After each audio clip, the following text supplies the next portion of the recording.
nous permet d'être là.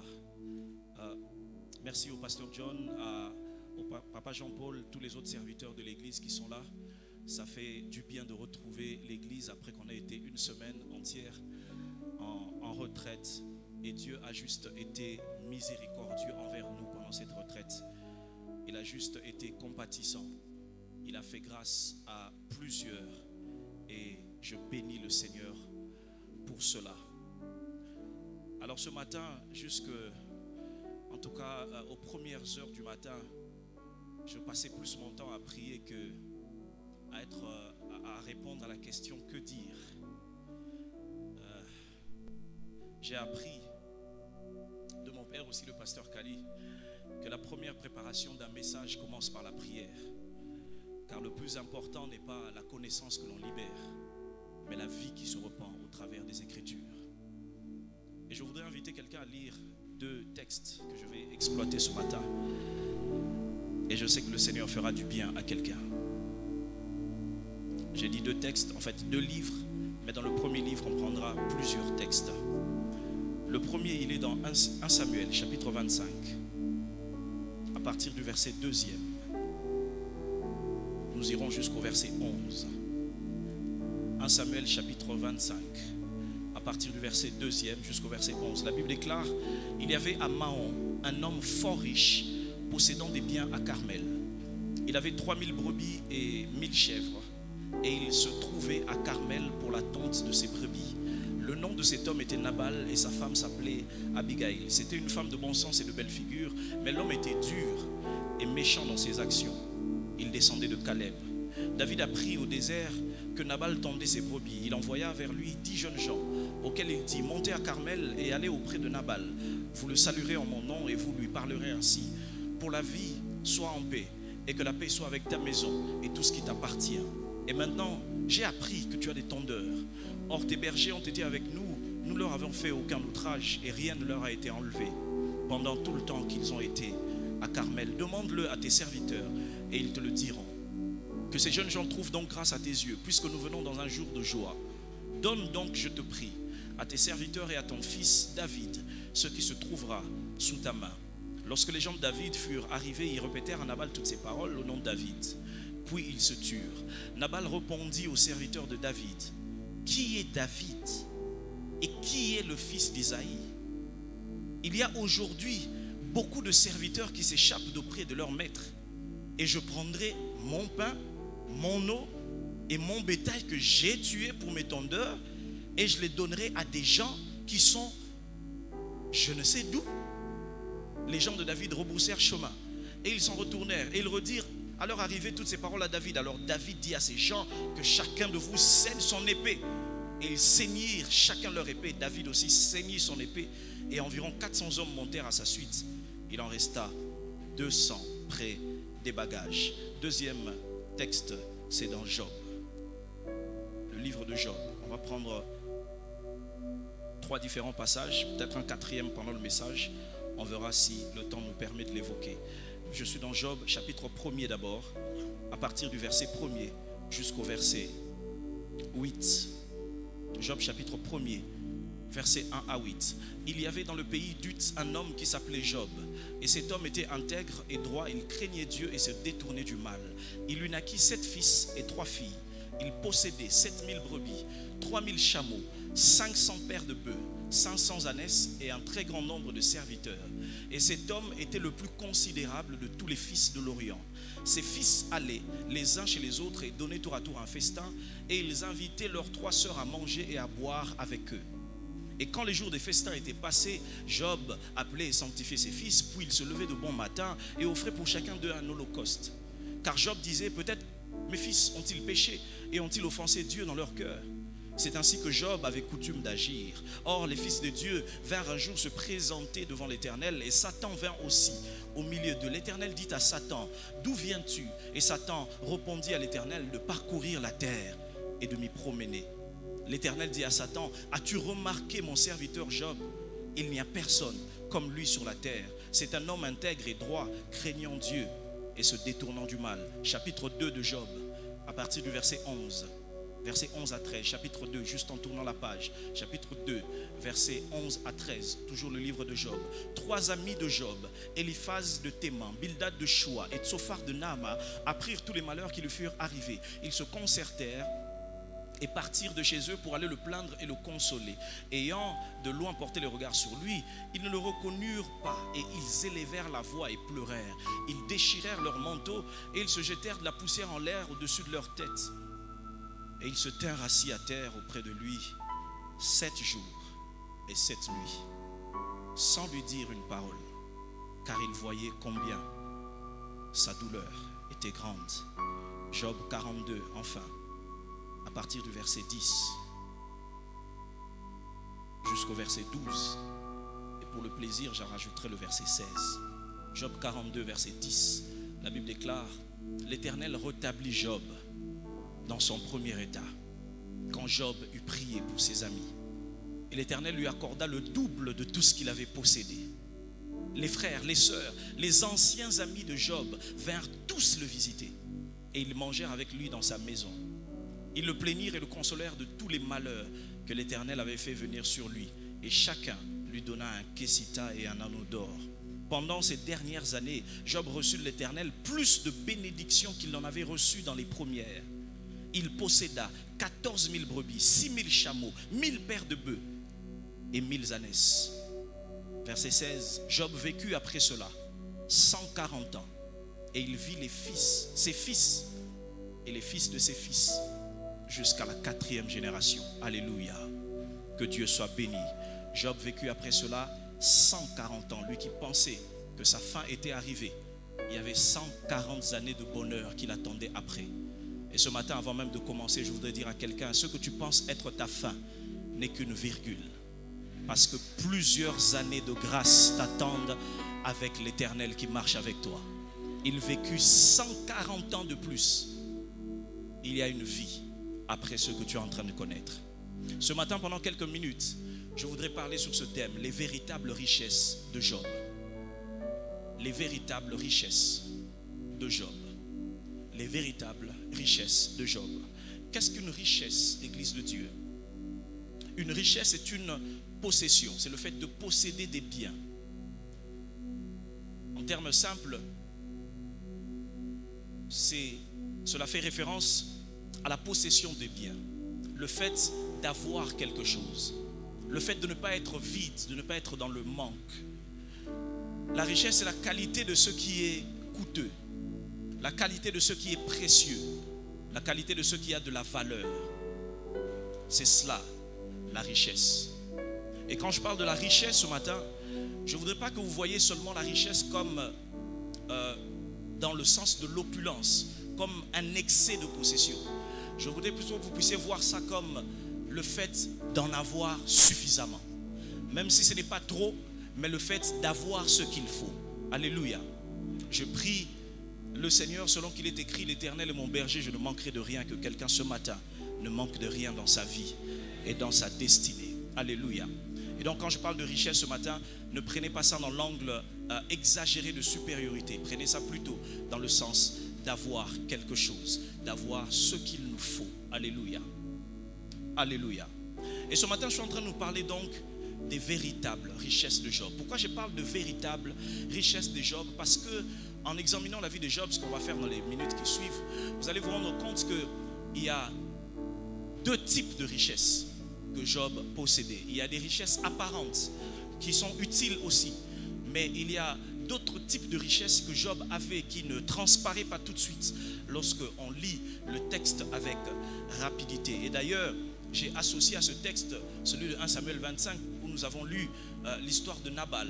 Quand vous regardez l'introduction de Nabal dans la Bible, c'est presque pareil à l'introduction de Job. On commence par présenter ce qu'il possédait.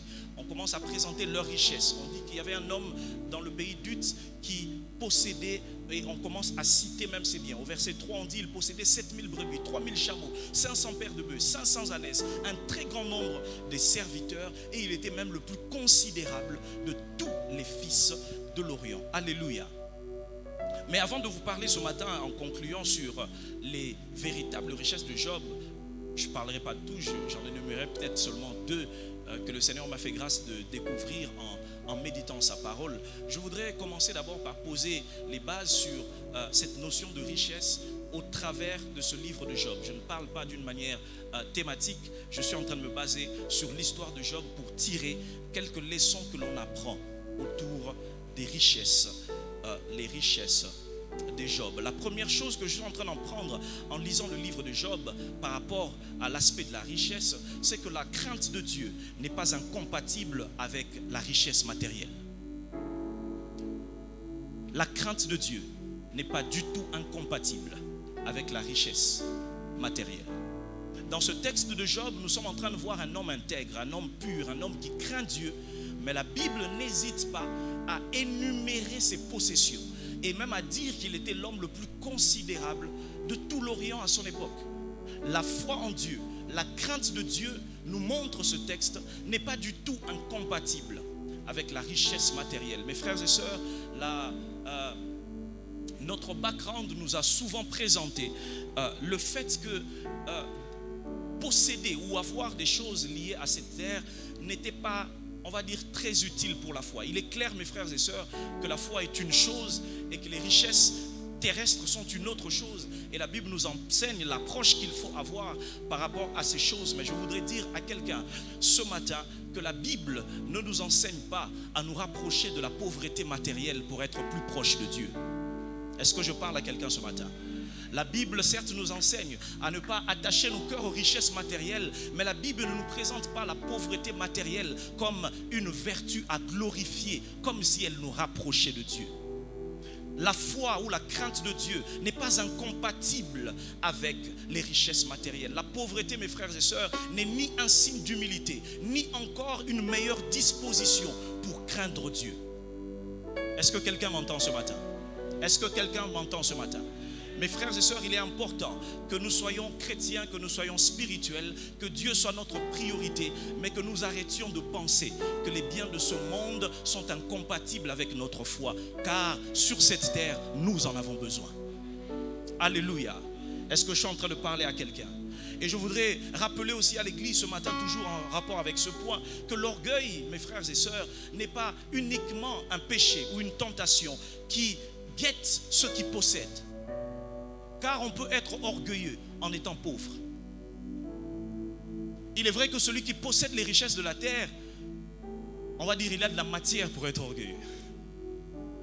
Mais il arrive, et il y en a plusieurs exemples, que l'on peut manquer et être quand même orgueilleux. Parce que l'orgueil trouve sa racine d'abord dans le cœur, dans les dispositions de cœur, plus que dans ce que l'on possède. Dans ce texte, vous avez lu, et je vais y revenir, on nous présente Job qui craignait Dieu, qui honorait Dieu, mais qui avait des comptes en banque fournis. Il craignait Dieu, il respectait Dieu, mais il ne manquait de rien. Ma prière ce matin, c'est que quelqu'un qui craint Dieu, qui accorde la priorité à Dieu dans son cœur, ne manque de rien dans sa maison. Alléluia. Alléluia. Mes frères et sœurs, la valeur chrétienne du contentement n'est pas une invitation à la précarité permanente. La valeur chrétienne du contentement veut dire que nous devons accepter notre sort selon que le Seigneur nous conduit pas à pas. Et comment le Seigneur nous conduit, la Bible déclare qu'il y a un temps pour toutes choses. Il y a un temps pour ne pas avoir, mais il y a aussi un temps pour avoir. Et ne pas avoir tout le temps n'est pas une vertu. Et une épreuve ne peut pas être permanente toute la vie. C'est pourquoi je prie dans le nom de Jésus que quelqu'un applique le contentement dans son cœur, mais que quelqu'un sorte de la précarité permanente. Car ce n'est pas du tout une valeur que de manquer aujourd'hui, demain et après-demain. S'il y a un temps pour toute chose, alors il y a un temps pour pleurer, certes. Il y a un temps pour les vaches maigres, mais il y a un temps aussi pour avoir quelque chose. Il y a un temps pour se faire aider. Il y a un temps pour aider les autres.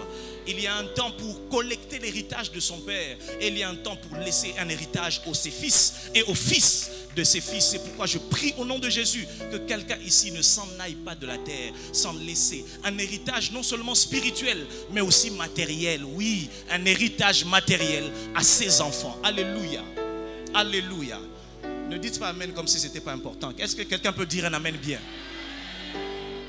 Ne me faites pas sentir que je prêche ce qui est charnel. 3 Jean chapitre 2. Je souhaite que tu prospères à tous égards et que tu sois en bonne santé comme prospère l'état de ton âme. Alléluia.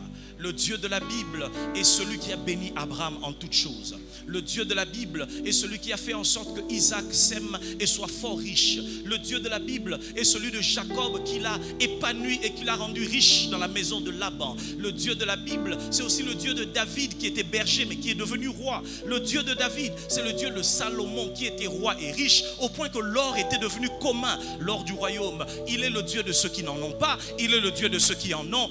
Dieu n'est pas basé sur les possessions matérielles, mais Dieu a la capacité de donner et de faire en sorte que l'on puisse dire: j'ai été jeune, j'ai vieilli, je n'ai pas vu le juste abandonné, ni sa postérité mendiant son pain. C'est pourquoi je prie pour quelqu'un ce matin, que tes enfants ne mendient jamais dans la rue, est-ce que je suis en train de parler sur la vie de quelqu'un? Que tes enfants n'aillent pas quemander, que tes enfants n'aillent pas se faire insulter par des gens sans valeur parce qu'ils n'auront pas reçu quelque chose de toi.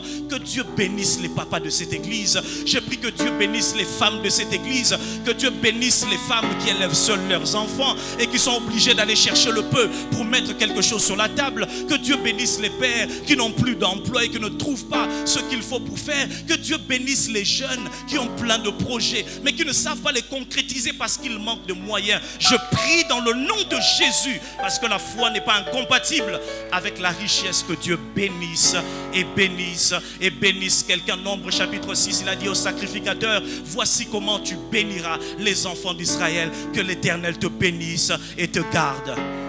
Alléluia. Alléluia. La deuxième vérité que cela m'enseigne, pour aller rapidement et dire l'essentiel de mon propos ce matin, c'est que la richesse, comprenez le sens de la richesse, je l'ai expliqué au début, je ne parle pas de l'opulence, je parle du fait d'avoir tout ce qui est nécessaire pour notre vie. La richesse, mes frères et sœurs, contribue aussi, même si ce n'est pas le centre, mais la richesse contribue aussi au bonheur d'une famille équilibrée. La Bible déclare dans le livre de Job que tous les fils de Job avaient l'habitude de faire des festins. Ils allaient les uns chez les autres. Mes frères, qu'on se le dise entre nous, ça fait beau quand on a quelque chose en famille.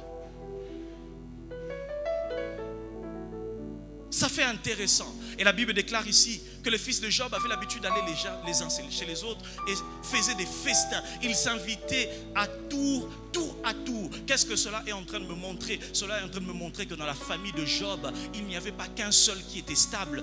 Tous étaient stables. Je prie que dans la famille de quelqu'un, que tu n'aies pas une seule personne qui a percé et qui devienne comme quelqu'un qui est obligé de tirer tout le monde pendant des années et des années. Mes frères, vous n'êtes pas bénis si vous êtes le seul à être béni autour de vous. La bénédiction équilibrée d'une famille, c'est lorsque tout le monde peut avoir le nécessaire. Lorsque tout le monde peut avoir quelque chose. Est-ce que je peux bénir quelqu'un ce matin? Je prie que tous tes fils, je prie que toutes tes filles aient quelque chose d'équilibré. Qu'est-ce que cela fait mal lorsque deux de tes enfants sont heureux dans leur mariage et qu'un seul est en train de souffrir? Tu ne seras pas heureux. La Bible déclare quel est ce berger qui, même quand il a 100 brebis, même si une seule brebis se perd, il va être mal dans son cœur. Il laissera les 99 autres brebis et il ira à la recherche de cette brebis. Je prie, comme le déclare Ésaïe, que tous tes fils soient disciples de l'Éternel. Mes frères et sœurs, la richesse contribue aussi à l'équilibre d'une famille. C'est vrai que la famille n'est pas construite autour de possessions, mais cela est également important. Et je prie que quelqu'un ne soit pas le seul à percer. C'est vrai qu'on nous l'a souvent dit, et nous les prédicateurs, nous nous encensons à le dire. Tu seras le Joseph de ta famille, mais tu seras Joseph de ta famille afin de pouvoir récupérer les autres. Alléluia. Et afin de permettre que toutes les tribus soient dans l'équilibre. Joseph n'est pas resté la seule tribu bénie. Toutes les tribus ont été bénies par l'Éternel. Je prie dans le nom de Jésus que quelqu'un ait une famille équilibrée. La troisième vérité que j'aimerais dire dans ce texte, c'est qu'il y a une grande différence entre qui vous êtes et ce que vous avez. C'est là que ça commence à devenir intéressant. Il y a une grande différence entre votre identité et vos possessions. Regardez comment le texte de Job commence. Il y avait dans le pays d'Uth un homme qui s'appelait Job. Cet homme était, quelqu'un dit après moi était. Ça, c'est l'être. On dit il était intègre, il était droit, il craignait Dieu, il se détournait du mal. Au verset 3, on dit il possédait.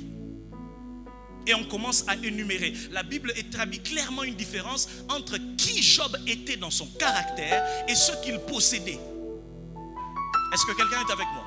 La Bible fait cette différenciation entre ces deux éléments. C'est pourquoi j'aimerais dire à quelqu'un, et vous allez remarquer d'abord dans ce texte, permettez-moi de développer, que la Bible commence par exposer qui Job était avant de parler de ce que Job avait.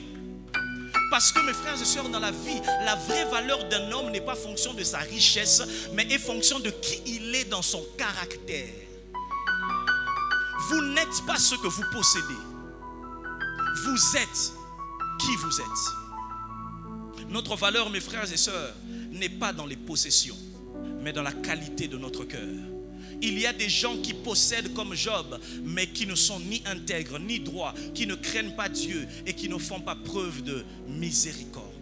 Et quand vous comparez les deux textes que j'ai fait lire au début entre Nabal et Job, vous vous rendez compte que leur description au départ semble la même. On parle de leur possession. Mais remarquez, l'incise de Job est importante parce que dans Job, on commence par dire qu'il était intègre et droit. Chez Nabal, tout de suite, on commence à parler des possessions. Et quand on parle des valeurs, on va parler de sa femme et non pas de lui. Parce que les possessions, vous pouvez les accumuler, mais cela ne change pas la qualité de votre cœur. Si vous êtes mauvais, même avec 8000 véhicules, vous serez mauvais dans votre cœur. Est-ce que quelqu'un est avec moi? Ce ne sont pas les possessions, les biens de ce monde. Ce ne sont pas les voyages qui changent la qualité de cœur. Mais c'est le Seigneur dans votre cœur. Le fruit de l'esprit développé. Le travail du brisement en nous qui fait de nous ce que nous devons être. Et Église, ce matin, j'aimerais rappeler à quelqu'un que la priorité de Dieu, c'est qui nous sommes avant ce que nous avons. Et vous remarquez en comparant ces deux textes que nous donnons à ce que nous possédons l'orientation de notre caractère. Job était intègre et il a orienté ses biens tels que allait son caractère. Ses biens servaient au bonheur de sa famille. Ses biens servaient à bénir. Si vous lisez le texte de Job chapitre 29, vous allez voir, il est en train de raconter comment il était le bienfaiteur de plusieurs dans la ville. Mais Nabal, il possédait tout autant, mais il était méchant, il était mauvais. Et il utilisait ses biens pour dénigrer les autres. Regardez comment il répond à David. Il dit des gens qui viennent de je ne sais où. Il utilisait ses biens pour être celui qui écrasait davantage les autres. La richesse n'est pas le problème. Le cœur est le problème. Est-ce que quelqu'un est avec moi? Le problème n'est pas dans ce que vous avez. Le problème est dans qui vous êtes. C'est pourquoi, mes frères et sœurs, la richesse, en fait, comme je le dis, n'est pas un problème. Mais c'est la qualité de notre cœur qui fait que les richesses que nous possédons soient soit une bénédiction, soit une malédiction. Il y a des gens, quand vous le regardez, vous avez juste envie de prier, Seigneur, ne le bénis pas encore. Ah oui, parce que vous déposez des biens entre ses mains, il devient comme un Nabal. Il va orienter ce qu'il possède dans le sens d'écraser les autres. Il n'écrase pas parce qu'il possède, il écrase parce que son cœur lui-même est écrasé par la cupidité et la méchanceté. C'est pourquoi quelqu'un qui demande à Dieu ce matin, Seigneur, donne-moi, donne-moi, avant de te donner entre tes mains, rassure-toi qu'il t'a donné dans le cœur. Rassure-toi que tu es devenu quelqu'un comme lui. Et Dieu, s'il nous aime, s'il aime votre famille, peut-être qu'il ne vous bénira pas. Parce que si votre richesse va être orientée pour diviser, pour briser, pour brimer, pour dénigrer, alors Dieu doit nous faire grâce en évitant de bénir certaines personnes. Est-ce que quelqu'un est avec moi?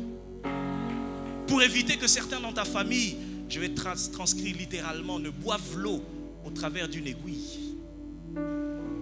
Certains ne doivent pas être bénis. Quelqu'un a compris cette transcription-là? Le problème est souvent dans le cœur. Alors la question ce matin, tu demandes à Dieu de te donner, mais qui es-tu? Qui es-tu réellement? Quatrième et dernier point avant que je ne dise l'essentiel, et j'en aurai fini, c'est que ce texte de Job nous apprend que les possessions, les richesses viennent et partent au gré des temps et des circonstances de la vie. Les possessions ou la richesse viennent et partent en suivant les temps et les circonstances de la vie. Dans Job chapitre 1er, on nous présente un homme riche qui possédait beaucoup. Mais à peine un chapitre plus tard, on nous présente un homme couché par terre avec un tesson en train de se gratter, ayant tout perdu. 42e chapitre du même livre. on nous présente le même homme encore possédant, plus que ce qu'il avait avant. Mes frères et sœurs, la richesse a des pieds. Les possessions ont des ailes. Ils viennent et ils partent selon les temps et les circonstances. Est-ce que quelqu'un est avec moi? Ainsi, il y a des temps où les gens possèdent et il y a des temps où on ne possède pas. Paul ne disait-il pas dans Philippiens chapitre 4 verset 12 que je sais vivre dans l'humiliation et je sais vivre dans l'abondance? Que veut-il dire? Il veut dire parfois j'en ai eu, parfois je n'en ai pas eu. Parce que les possessions suivent le cours des temps et des circonstances selon que le maître des temps et des circonstances arrange les choses. Est-ce que quelqu'un est avec moi?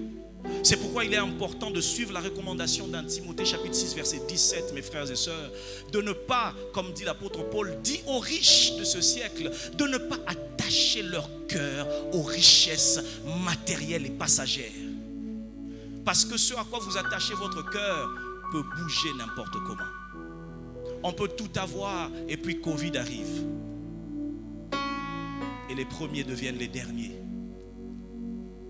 Je me suis toujours demandé combien de ventes faisaient ceux qui vendaient les gels hydroélectriques. Qu'est-ce que j'ai dit? Les gels alcooliques, j'ai dit électriques. Combien de chiffres d'affaires faisaient ceux qui vendaient les cache-nez? On voyait ça seulement dans les films chez les Chinois. Mais au gré des temps et des circonstances, ceux qui possédaient ont perdu et ceux qui avaient ont maintenant. Parce que le temps et les circonstances modifient les rapports. Mais en 5 minutes, j'aimerais vous dire ce matin quelles sont les 2 grandes richesses que j'ai trouvées dans la vie de Job. Les 2 véritables richesses. Pourquoi je parle de véritables? Parce que si les richesses viennent et partent et qu'on ne doit pas y appliquer notre cœur, cela veut dire qu'on ne peut pas réellement fonder nos vies sur ce qui est matériel. Parce que c'est instable. Alors quelles sont les véritables richesses? Pierre dans Actes chapitre 3 verset 6 dit quelque chose d'intéressant.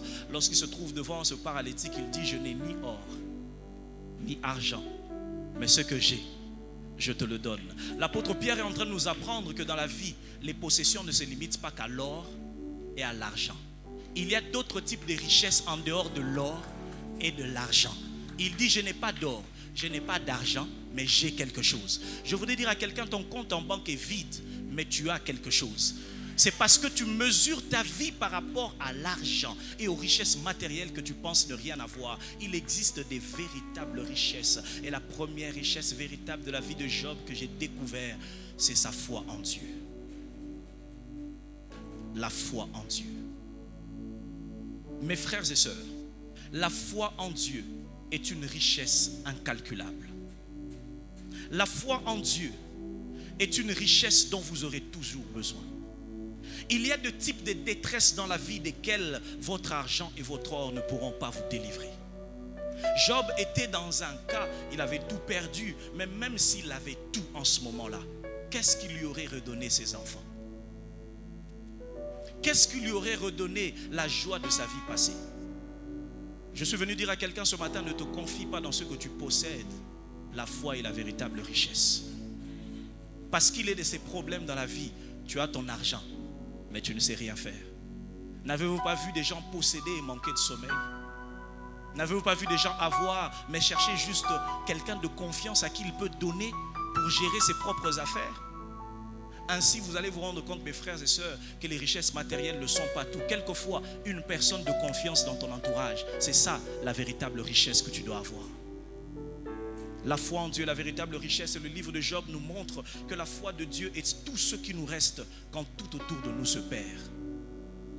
Église, quand vous aurez tout perdu, il vous restera encore la foi en Dieu. L'argent est parti, les serviteurs sont partis, les enfants sont partis. Job n'avait plus rien. Non, pas tout à fait. Il avait encore Dieu. Et il pouvait se permettre de dire: tout est parti, ses enfants étaient morts, mais il dit: mon Rédempteur, lui, il est vivant. J'aimerais dire à quelqu'un: si tu as foi en Dieu, même quand tu auras tout perdu, il te restera quelque chose. Il te restera encore quelque chose. La foi en Dieu est ce avec quoi vous pouvez rebâtir, même quand tout a été abîmé. Ce qui permet à Job de revivre le chapitre 42, c'est parce que sa foi n'était pas du tout bougée. Si vous en avez, frère, dans votre charroi automobile et que dans votre cœur la foi en Dieu n'est plus, vous êtes un pauvre. Parce que dès que le vent va souffler, comme la maison bâtie sur le sable, tout va s'écrouler et vous allez perdre. Mais celui qui a fondé sa maison sur le roc étant la parole de Dieu, écoutez et pratiquez, celui-là a des fondements solides. Mes frères et sœurs, si je me tiens devant vous, c'est parce que j'ai la foi en Dieu qui était ma richesse. La foi en Dieu est la richesse. Quand tu te demandes, mais que deviendront mes enfants? Qu'est-ce que je ferai de quelque chose? Quand tu as des journées, tu te demandes, est-ce que tu vis des journées de 48 heures en un seul jour ou combien? Ou tu sors à 5 heures, tu rentres à 23 heures, tu es obligé de mélanger le boulot, le travail, l'église, tout, les enfants. Tu es obligé de penser au conseil juridique et aux couches. La foi en Dieu est une richesse incroyable, mes frères. Alors ce matin, même si vous avez tout perdu, si vous avez la foi, vous n'avez rien perdu. Est-ce que je parle à quelqu'un? Tu es encore. La deuxième richesse pour clôturer. C'est une richesse rare qui se voit au chapitre 2. C'est là que j'aimerais finir. La Bible déclare au verset 11 du chapitre 2, 3 amis de Job apprirent tous ses malheurs et ils vinrent. La deuxième véritable richesse de Job qui n'est pas apparente, c'est d'avoir dans son entourage des gens qui peuvent venir quand il est dans le malheur. Mes frères et sœurs, Job nous dit au début du livre qu'il était l'homme le plus considérable d'Orient. Comment l'homme le plus considérable ne peut avoir autour de lui que 3 personnes pendant ses malheurs?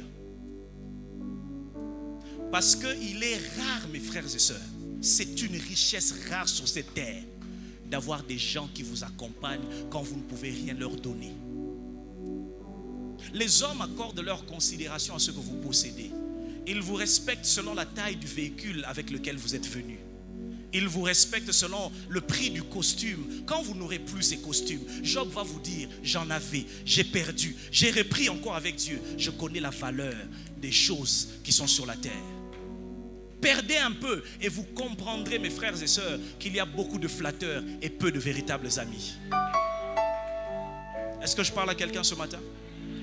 Et ces 3 amis sont venus, la Bible déclare qu'ils sont venus de loin parce qu'ils ont appris. Où étaient tous ces autres que Job aidait toujours au quotidien? L'homme le plus considérable se retrouve avec 3. Vous savez, vous pouvez penser être très entouré, mais être très seul. L'homme de Golgotha, notre Seigneur, nous apprend que vous pouvez faire des miracles dans la foule et mourir seul à la croix. Vous pouvez être là dans la foule, faire des miracles, les gens dire, on va faire de vous un roi. Mais dans son tombeau qui est venu, juste les femmes qui venaient avec des aromates. Les foules ne venaient plus parce qu'ils ne pouvaient plus leur distribuer de pain.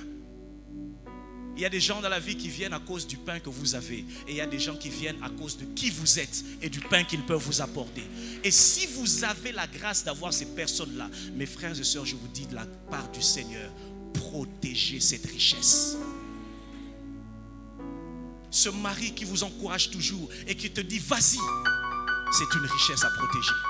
Ce chef au travail qui est compréhensif avec toi et qui t'oriente même dans le travail, protège cette richesse. Parce qu'il y a des chefs et des chefs. Ah oui. J'aimerais finir par cette petite comparaison.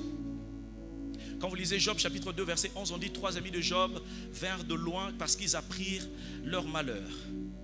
Mais regardez avec moi le verset 42, le chapitre 42 qu'on avait lu.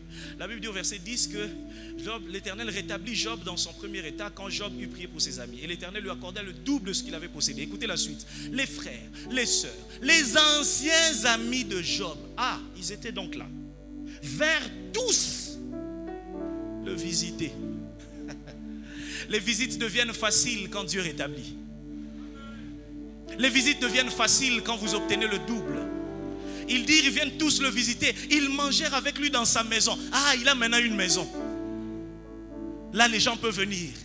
Ils le plaignirent et le consolèrent. Dieu l'a déjà consolé. Dieu a déjà agi de tout le malheur qu'il avait fait sur lui. Et chacun lui donna un kessita, c'est une pièce de monnaie, et un anneau d'or. C'est facile de donner à ceux qui en ont. Mais Dieu, ce qu'il attend de nous, c'est le cœur pour ton voisin, qui ne pourra même pas te le rendre quelquefois. Pourquoi je parle de tout ça? Est-ce pour vous dire que juste les hommes sont méchants? Pas du tout, parce que chaque fois que vous dites que les hommes sont méchants, n'oubliez pas que vous en faites partie. Et moi qui vous prêche, je ne suis pas un ange, je suis un homme. Mais je dis ça pour deux choses et je clôture. La première, ne vous attendez jamais des hommes au-delà de ce qu'ils peuvent vous donner. Ne mettez aucun homme à la place de Dieu. Car Jérémie chapitre 17 verset 5 dit, maudit soit l'homme qui se confie en l'homme. Ne faites pas des projets en calculant trop les hommes. Confiez-vous en Dieu. Je vous en supplie. Confiez-vous en Dieu. La deuxième et dernière chose, pourquoi? Parce que même s'il faut appliquer la parole de Christ et aimer même ceux qui ne nous aiment pas, je voudrais vous dire, mes frères et sœurs, investissez-vous dans la vie des personnes qui sont des richesses pour vous. Galates chapitre 6 verset 10 dit, faisons du bien à tout le monde, mais surtout, en matière de faire du bien, Dieu autorise qu'il y ait des surtout. Vous faites du bien à tout le monde parce que vous ne voulez pas être comme les pharisiens, mais il y a des surtout. Les gens qui sont comme des richesses dans votre vie. Que Dieu vous bénisse ce matin. Je voulais juste demander à quelqu'un de courber sa tête dans la prière. Pendant une minute, alors que l'officiant me remplace, tu vas juste dire à Dieu, Seigneur, aide-moi à ne pas focaliser toute ma vie sur les possessions et à reconnaître les véritables richesses que tu m'as données. Peut-être c'est une relation, peut-être c'est la confiance de quelqu'un, peut-être c'est un travail, c'est une situation, une position peut-être. Est-ce que quelqu'un peut lever sa voix et parler au Seigneur ce matin?